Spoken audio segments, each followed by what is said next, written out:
Okay, so welcome to my second panel of the day. Should you still invest in cannabis? The cannabis chimera materializes.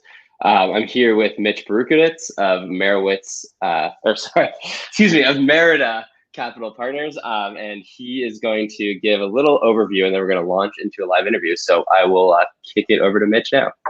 Hey, thanks, Jeremy. It's no big deal that you mispronounced one of those. Baruchowitz and Merida are a tough one. I mixed them right up, so yeah. Right. Well, first, I want to tell everyone that last year, as much as I was asked on the panel to speak with you last year and impart knowledge, that I actually learned a tremendous amount about the luxury category, about the wonderful brands emerging. And I think Luxury Meets Cannabis is a phenomenal venue to really dive into some of the issues that are specific, broad, Bobby Brown, Frederick Fekkai, some amazing speakers really laying what the future looks like in a normalized cannabis world, which is something we all really are gearing up towards. And it's really important to understand the investment landscape because it feeds into whether there's going to be capital available for growing businesses, whether businesses will be able to find ways to enter into new categories, grow. Obviously, everyone's always focused on economics either way, and in cannabis, it's been a remarkable run. But I just want to really say how much I want to thank Jonathan and Jed for really bringing this to my attention last year. I think it was really fortuitous that I met them, and that I've learned a tremendous amount about luxury and also general branded elements, because Merida was really one of the brand skeptics. I think we were wildly known early on in the space of saying you should avoid brands until there's a more developed ecosystem. And it's kind of interesting that the last year has actually led to just an amazing world for brands because of the maturity of the space. If most people remember, since the last Luxury Meets Cannabis, we've had a vape crisis where no legal products were seen to have caused it. But at first, it wasn't clear if legal products were actually in any way responsible. And also just a lack of capital available for businesses coming out of all the hype of 2018. We ran into the capital crisis at the end of 19 from the vape crisis and just from a deceleration of certain businesses. And I think it's really important to understand that macro and the micro. So given that I'm here to talk about should you still invest in cannabis, one thing I can reassure you, I have never been more excited about investment in the cannabis landscape for a tremendous amount of reasons, some of which I'll cover, others that you just can't cover everything in the space. But let me talk first about why I think the macro landscape is so amazing for cannabis. Everyone right now is talking about the MORE Act, and that's important. And I think federal legislation is really important. But look at where the industry has come on a local basis. And all the federal government has said is simply through the Cole memo and other guidance, we're not going to enforce federal law. So even without a federal law, look at the conference today, look at the beautiful luxury boxes that they provided, look at the companies doing, look at the market caps and the growth. All of this is happening on the local state level. So it's really important to kind of understand where the activity is happening in cannabis, and it's still happening on the local level because CBD has been legalized for quite some time now, and it's more chaotic than ever. So it's not like the federal legislation is some type of panacea that just solves every crisis. That's why when you and I were thinking of what should be a great title for this for this talk, I said I think we should talk about a chimera coming into fruition because of how challenging cannabis has been. It's a mythical figure that's difficult to understand. It's a conundrum. So I do think that the federal legalization has some interesting impacts that I know that you and I want to discuss, but let me just highlight a few big things.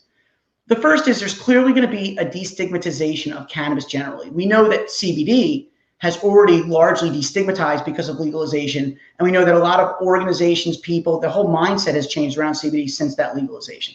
So I think you're going to look at not just an area that I've covered widely, which is the transition of illicit market users to the legal market. You're actually also going to find a new consumer growth that's probably double the existing growth right now, which is only about 3% of new consumption. You can see it in the 5, 6, 7 range, which is incredible for if you think of an industry generating not just 7% of new consumers, but transitioning another 20% of its active base of consumption into the legal market. I think access to lower cost capital for virtually every operator is going to be a phenomenal thing because cannabis has largely been expensive. And then the third is, and it's an area that's not widely covered, but people in the luxury category should definitely take note. Research and development is really just at the beginning of the beginning because of the federal illegality. And I do think you're going to see a much more sustained push to develop more categories, more pharmaceuticalization, more medicalization, productization, and other deconstructions of the cannabis plant that are going to lead to better products, stronger products, more specific products that serve everyone up and down the category chain.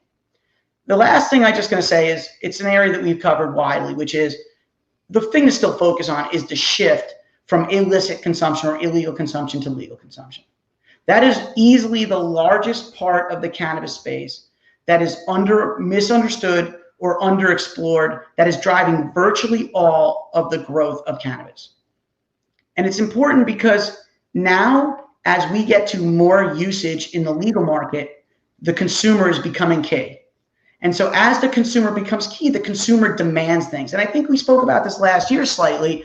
We touched on it, which is when the consumer becomes key, what really happens in the cannabis space? Well, you're going to get lower end categories. You're going to get higher categories. You're going to get Whole Foods and you're going to get C-Town. You're going to get a lot of different varieties of things that people want. And so we think that when you look at what's really the improving fundamentals and all of these things that happen for businesses, what does that mean to the consumer? And you know what it means? It means that the 4 things that we value most, aside from price, are going to be driven by the legal market.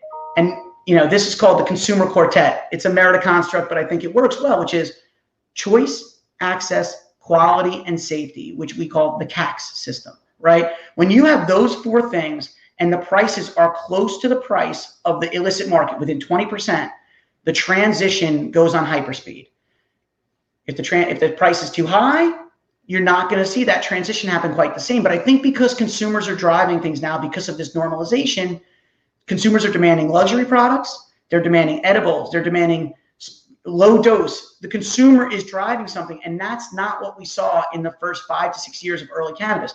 We saw companies putting out products and doing product marketing and product research right on the shelves of dispensaries across Colorado, Washington, Nevada, California, etc. And so with that, I think, I don't know, I'd love to just go back and forth. I could talk all day, but unfortunately no one wants to hear me talk all day. Yeah, no, let's do it. So Mitch, one of the things you brought up was the continued prevalence of the illicit market, right?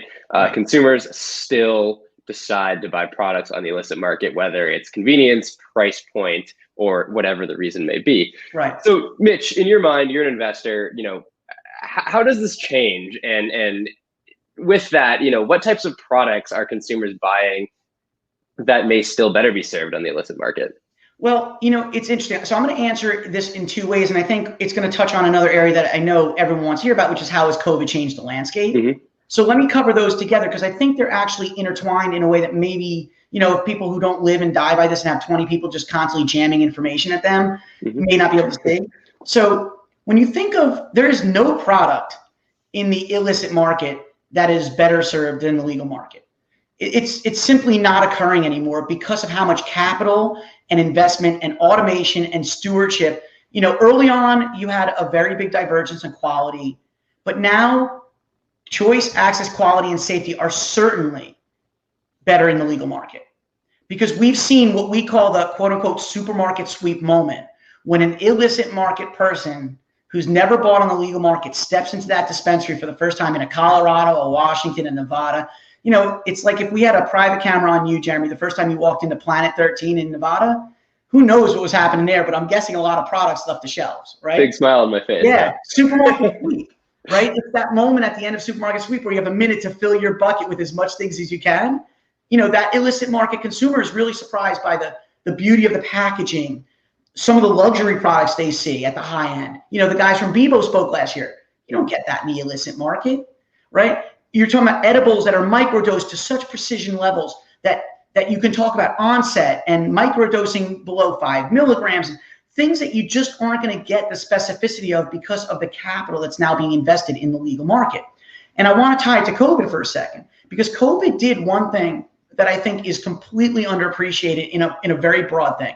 And if I say things are underappreciated, what I mean is the average person is busy with their lives and they may be interested in investing in cannabis, but they're not living it. So it's underappreciated because you just don't think about it. So COVID actually forced many states to change how they were going to accommodate the cannabis consumer, whether it was a medical patient, so just consumption in any form, medical, rec, adult use. So COVID forced states, think about Colorado, where you have 5 years or 6 years of an enormously mature market, but delivery is not allowed. COVID hits, guess what, guys? Delivery is allowed, right? COVID ended fights that people have been having on the local level, largely because regulators, they're learning too. And I think the big change that COVID really brought was curbside and delivery became a prevalent way of interacting with the consumer. And that did something to the illicit market, which is the illicit market has always really competed with the legal market on price. And we're going to see over time that as companies get bigger and more scale, it's not going to be able to compete on price either. But it always also competed on what I consider convenience, right? Which is the ability for someone to come to your house. It's a call. You don't have to go out, because that legacy behavior, that convenience, it's hard to beat that when someone calls a guy and he shows up at their house with a few strains and they're happy with what they're getting.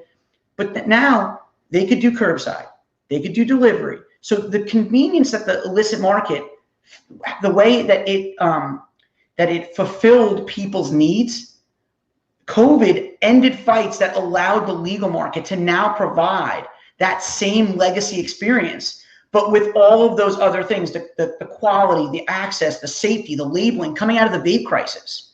COVID also changed people's belief in safety and in what products they're consuming. And I think a couple like journalistic outlets like Leafly covered the vape crisis, the honey cut, what went into the vape crisis so well that really we got a real view of what happens in the illicit market in a way that people never understood.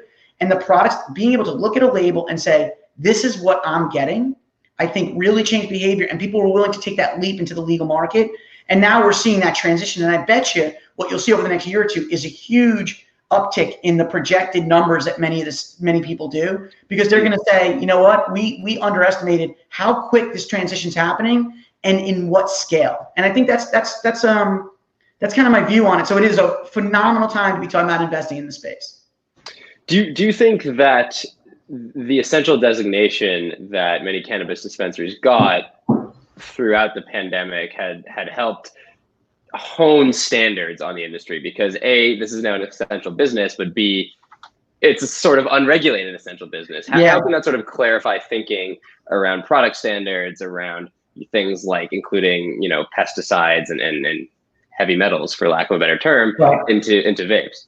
Well, I think it's interesting because I think the market has actually, in many ways, the pandemic's forced all kinds of companies to do accommodations they never thought of.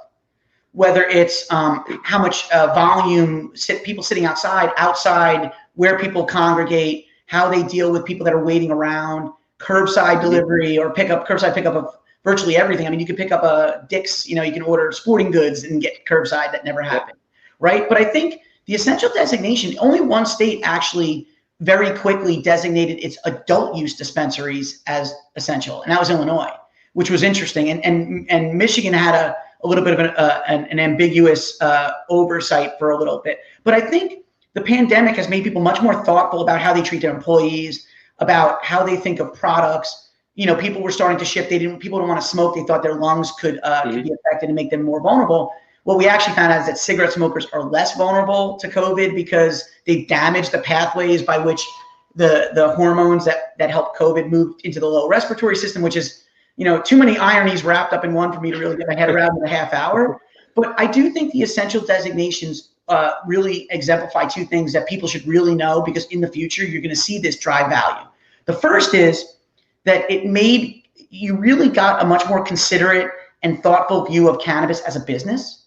It is a medical business to many people across many states. And I think regulators actually saw that and were responsive to it.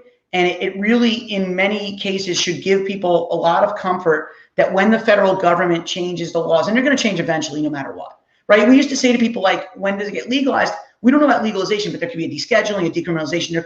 There could be many factors. And I know we were saying it way before it was fashionable to understand the 9 different ways it could be legalized. But the other thing, and I want to note this because it may, spur more talking points or something if you want to talk about it, but it's something people should think about, is there's also been a tremendous shift in the cannabis space over the last 3 years, where many states now have a professional regulatory body that oversees cannabis, as opposed to the guy who lost, the rock, paper, scissors at the Department of Health and had to oversee the program. Early cannabis regulators were literally a guy lent to the program from the Department of Health, the Department of Pharmacy, wherever, right? And so, the last couple of years, that professional regulatory body means that you have a much more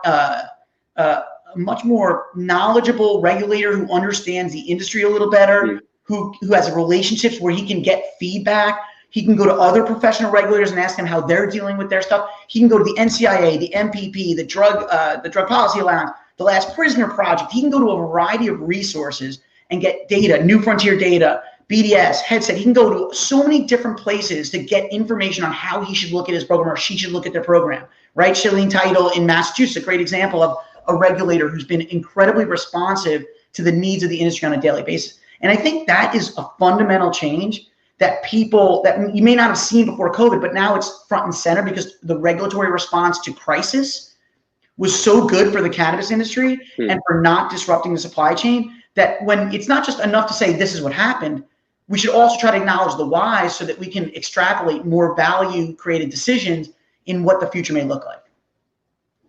So that's a perfect segue. Let's talk about regulations specifically at the federal level. So the House is set, or it's theoretically set to vote on the Cannabis Reform Bill, the MORE Act. Yeah, little bit of confusion there, but theoretically this bill will be put to a House floor vote. In my mind, and Mitch, you can correct me if I'm wrong, this is a symbolic vote, right? Cannabis is a non-starter as long as Mitch McConnell controls the Senate. That being said, what kind of signal does it send both A, to the industry, and B, to society at large that the House is putting this to a floor vote? It's literally going to be debated on Capitol Hill, and this is cannabis. Right. Well, I know you read my Twitter feed, so a little bit of what I think about this. But, I do think it's symbolic, but you said it. And, as you know, if you ask companies across space, I never correct anyone. So, we're good there. I think it sends a tremendous signal in three ways, right? As I said before, it sends a signal to the capital markets.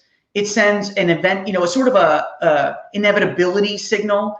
And the other thing is, I think there's a more intangible signal it sends, which is it says to institutions, whether it's agriculture or pharmaceuticals or medical, it says you can now start to think more specifically about how you're going to engage in the space when eventually we bring down all the barriers. I think it's symbolic, and actually I was making a joke to my tweet because I think the tweet that that I said, which was, some people thought was provocative, but I said there are a lot of people on the ground floor in states, and just as one example, people with big voices like an Alexandria Ocasio-Cortez, Chuck Schumer, right, who have a tremendous national profile, who have literally done nothing in their home state. And I'm not knocking them. This is pervasive across cannabis, but people with these big national voices who haven't turned around to their governor and said, when are we going to get our house in order locally?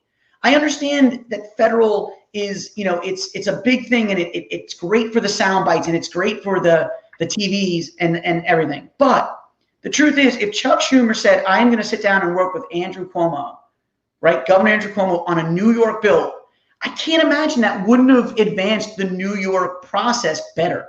If AOC did that, I can't imagine it wouldn't have helped more, right? And so it's great to vilify Mitch McConnell, and I don't even get into politics. Everyone who knows me say I try to avoid it like the plague. I think it's something that's better off left to people you just want to fight with naturally. There's just going to be no agreement. So I think, but sticking to the macro on it, I am a little surprised and maybe slightly disappointed that people have sort of demagogued this instead of saying, hey, you know what? I care about this issue. I care about the people in jail. I care about, that minority businesses haven't had a great opportunity to participate in a broader way. I've tried to undo that with my own I2 program, which is deeply integrated across the space. But I am surprised that more impactful local voices haven't said, we're going to work with the governor. I mean, Jersey is another example where just don't get the engagement with the national politicians. And that's one, I would say that's the downside of federalism, where, federalism is about this, the big local presence and a federal presence. And I'm actually kind of disappointed that more federal or central figures in our federal government haven't stepped up locally to try to drive it forward a little more. And I tweeted the same. So I guess I'm saying in private in front of 500 people what I said in front of 6,000. So your point on demagoguery is well taken. Politics notwithstanding, but that sort of segues into my next question very well. I mean, Chuck Schumer gave an interview to Leafly saying, a vote for Democrats is a vote for legalization. Cannabis legalization was left off of the official Democrat Party platform under Biden. Biden himself, while, politically supporting legalization might help him, he's not quite there yet. And he's a guy. Well, you have to tell me where exactly he is, because he's come on all sides of that issue. Exactly. I mean, it's an open question, right? I mean, he probably likely will support decriminalization if, sure, polling holds true and he enters the Oval Office. Yeah. But, he is not banging the drum on this. He has never supported legislation on the floor. In fact, he supported legislation in his past life that has hurt those who tremendously so, partake in the industry, right? Yeah. And so, as an investor, Mitch, how do you prepare for that uncertainty, right? If the Democrats win, the conventional logic is that this is good for cannabis. Yeah. Look, I think of myself as a deeply strategic thinker, and you and I have had enough conversations where I hope you agree. Yeah. The multi-dimensional chess that politicians play on issues like this is mind-boggling to me. I want to retain the rest of my hair, so I'm not going to put my brain under that much strain. But it is hard to imagine the twists and turns of, well, I'm not going to support it on the platform, but a vote for us is a vote for, I think maybe the Democrats think that if they come out too strong in favor and they win, then they're giving the Republicans an issue to the midterms. I don't know. I think, honestly, it's too many twists and turns. What I do say is it's wrong. Basically, the national politicians have been wrong on this for a long time, and they don't seem to understand how well it polls.